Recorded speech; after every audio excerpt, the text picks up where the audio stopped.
S M Krishna ಅವರ ನಿಧನಕ್ಕೆ ಮಾಜಿ ಪ್ರಧಾನಿ ಎಚ್.ಡಿ. ದೇವೇಗೌಡರು ಕೂಡ ಸಂತಾಪವನ್ನು ಸೂಚಿಸಿದ್ದಾರೆ. ಎಸ್ಎಂ ಕೃಷ್ಣ ಹಾಗೂ ಮಾಜಿ ಪ್ರಧಾನಿ ದೇವೇಗೌಡರು ಸಮಕಾಲೀನ ರಾಜಕಾರಣಿಗಳಾಗಿದ್ರು. ಒಂದೇ ಸಲಕ್ಕೆ ಇಬ್ರು ಕೂಡ ರಾಜಕೀಯಕ್ಕೆ ಪ್ರವೇಶ ಮಾಡಿದವರು. ಇಬ್ರು ಪಕ್ಷ ಬೇರೆ ಬೇರೆ ಆಗಿರಬಹುದು, ಮತ್ತೆ ಕೆಲ ಸಂದರ್ಭದಲ್ಲಿ ಜಗಳ ತಿಕ್ಕಾಟ ಅದಕ್ಕೂ ಮೀರಿದ ಗೆಳೆತನ ಇತ್ತು ಅವರಿಗೆ.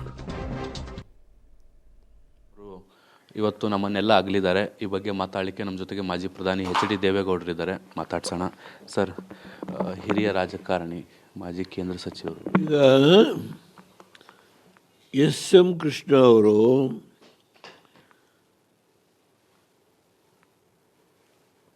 ಇವತ್ತು ನಿಧನರಾಗಿರುವ ವಾರ್ತೆ ನಾನು ಬೆಳಗಿನ ಜಾವ ತಿಳಿತು. ನಾನು ಎಸ್.ಎಂ. ಕೃಷ್ಣ ಅವರು ಒಂದೇ ಸಾರಿ ವಿಧಾನಸಭೆಗೆ 1962ರಲ್ಲಿ ಬಂದ್ವಿ.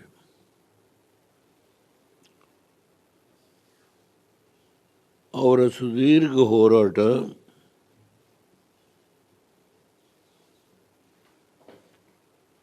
ಇಡೀ ರಾಜ್ಯದ ನಾಡಿನ ಜನತೆಗೆ ಗೊತ್ತಿದೆ.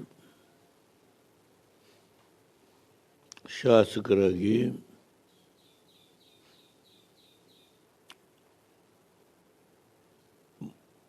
ಮಂತ್ರಿಯಾಗಿ,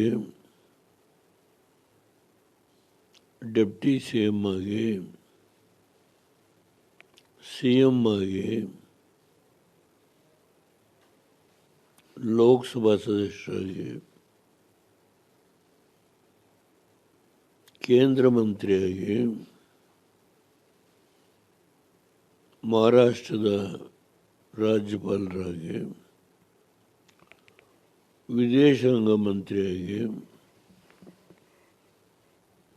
ನಾಡಿನ ಸೇವೆಯನ್ನು ಸಲ್ಲಿಸಿದ್ದಾರೆ.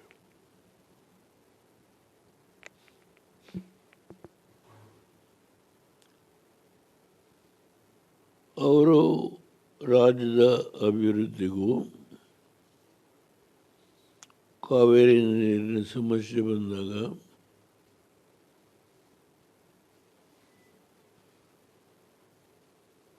ಹೋರಾಟ ಮಾಡಿದ್ದಾರೆ. ಬಹುಶಃ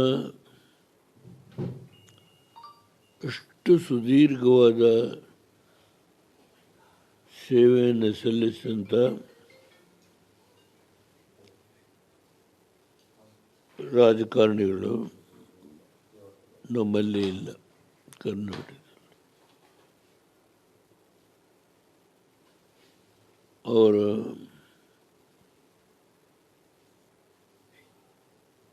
ನಿಧನ ತುಂಬಲಾರದ ನಷ್ಟ.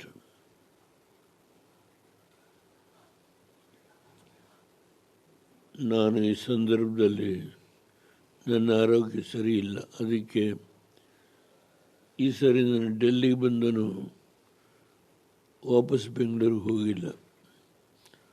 ಪ್ರತಿ ಶನಿವಾರ ಹೋಗ್ತಾ ಇದ್ದೆ, ಈ ಸರಿ ಹೋಗಿಲ್ಲ.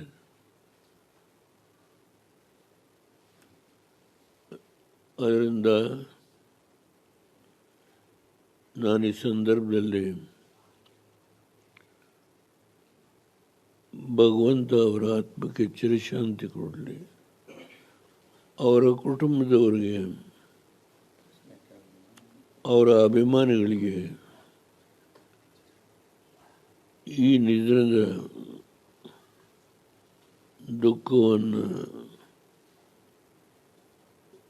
ಸಹಿಸಿಕೊಳ್ತಕ್ಕಂಥ ಶಕ್ತಿಯನ್ನು ಕೊಡಲಿ, ಅವರ ಆತ್ಮಕ್ಕೆ ಭಗವಂತ ಚಿರಶಾಂತಿಯನ್ನು ಕೊಡಲಿ.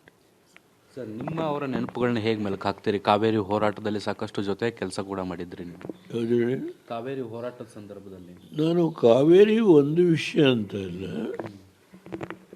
ರಾಜ್ಯದ ಅಭಿವೃದ್ಧಿಗೆ ಅವರದೇ ಆದಂಥ ಕೊಡುಗೆ ಕೊಟ್ಟಿದ್ದಾರೆ.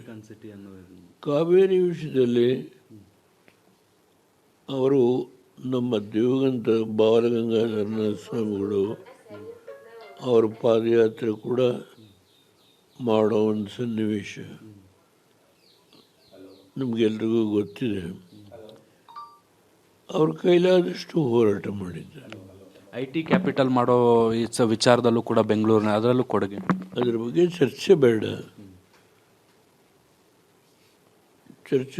ಅಷ್ಟು ಅಲ್ಲಿ ನಿಲ್ಲಿಸಿ. ಇದಿಷ್ಟು HD ದೇವೇಗೌಡ ಅವರ ಮಾತು. ಕ್ಯಾಮ್ರಾ ಪರ್ಸನ್ ಜಿತೇಂದ್ರ ಕುಮಾರ್ ಜೊತೆ ಶಬ್ಬೀರ್ ನಿಡಗುಂದಿ, ಪಬ್ಲಿಕ್ TV, ನವದೆಹಲಿ.